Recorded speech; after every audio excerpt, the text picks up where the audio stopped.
جس نے تھرتھلی مچا کر رکھ دی ہے ملک میں، اگر کسی مہذب معاشرے میں، آئین اور قانون کی حکمرانی والے معاشرے میں، اگر کسی جمہوری معاشرے میں، اگر کسی اخلاقیات، اصول اور منطق والے معاشرے میں کسی ہائی کورٹ کے 6 جج سپریم کورٹ کو یہ خط لکھتے تو اب تک حکومت مستعفی ہو کر گھر جا چکی ہوتی، کئی لوگ استعفے دے چکے ہوتے، اور عدلیہ دن رات یہ خط پر سماعتیں کر رہی ہوتی۔ لیکن فائز عیسیٰ قاضی صاحب نے آج کی سماعت کی، 7 رکنی بینچ نے آج کی سماعت کی، فل کورٹ بنانے کا اشارہ دیا کہ اس پر فل کورٹ بھی بن سکتا ہے اور اس کو روزانہ کی بنیاد پر دیکھیں گے، لیکن 29 اپریل کے بعد، مطلب 26 دنوں کے بعد۔ سبحان اللہ بھائی۔ اب آ جائیے سماعت پر۔ سماعت پر چیف جسٹس صاحب فرما رہے تھے کہ عدلیہ پر حملہ ہوگا تو میں سب سے آگے کھڑا ہوں گا۔ پہلے تو ان کے ریمارکس میں پڑھ کے سنا دیتا ہوں، پھر ایک ایک پر بات کرتے ہیں۔ انہوں نے پھر کہا کہ عدلیہ کی خود مختاری پر سمجھوتا نہیں ہوگا۔ انہوں نے کہا کہ جس دن مجھے 6 ججز نے خط لکھا اور مجھے ملا خط، 2 فل کورٹ اجلاس بلائے، اسی شام کو میں نے افطاری کے بعد ان 6 ججز کو گھر بلایا، 2.5 گھنٹے ان کی بات سنی، اور چیف جسٹس صاحب نے فرمایا کہ ان ججز نے مجھ پر اعتماد کیا تھا کہ آپ جو کچھ کرنا چاہتے ہیں کریں۔ اب پہلی بات ہے کہ انہوں نے چیف جسٹس صاحب نے فرمایا کہ عدلیہ پر حملہ ہوگا تو میں سب سے آگے کھڑا ہوں گا۔ چیف جسٹس صاحب آپ نے صحیح فرمایا، بالکل صحیح فرمایا۔ ابھی کچھ مہینے پہلے کی بات ہے، بلکہ پی ڈی ایم حکومت کی بات ہے، جب شہباز حکومت تھی، تب الیکشن سے بھاگا جا رہا تھا، آئین توڑا جا رہا تھا، سپریم کورٹ کو تقسیم کیا جا رہا تھا، عدلیہ پر حملے کیے جا رہے تھے، ججز کے خلاف باقاعدہ ایک منظم گھٹیا لیول کی مہم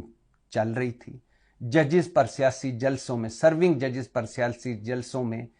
حملے کیے جا رہے تھے تصویریں لگا لگا کر، اور ججز کی آڈیوز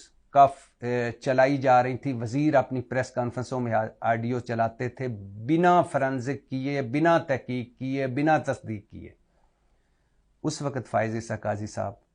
آپ پی ڈی ایم کی ادھوری اور جعلی اسمبلی میں حکومتی بینچوں پر زرداری صاحب اور اسحاق ڈار صاحب کے درمیان بیٹھے عدلیہ مخالف تقریریں سن رہے تھے، عدلیہ پر حملہ آوروں کی تقریریں سن رہے تھے، اور واقعی لگ رہا تھا کہ آپ عدلیہ پر حملہ کرنے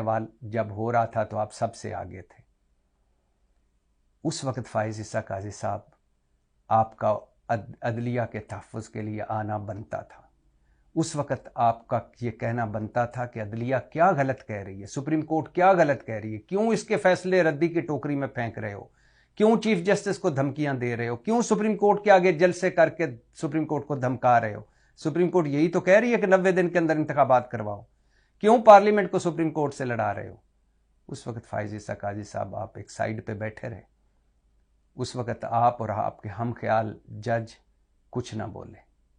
آگے آئیے، چیف جسٹس صاحب کہہ رہے ہیں کہ میں نے تو 2 فل کورٹ اجلاس بلا لیے اس معاملے پر، میں اس کو 29 دنوں بعد بھی بلا سکتا تھا، رمضان کے بعد بھی بلا سکتا تھا اس مسئلے پر فل کورٹ اجلاس، اور آج سارے وکلا اور سارے بارز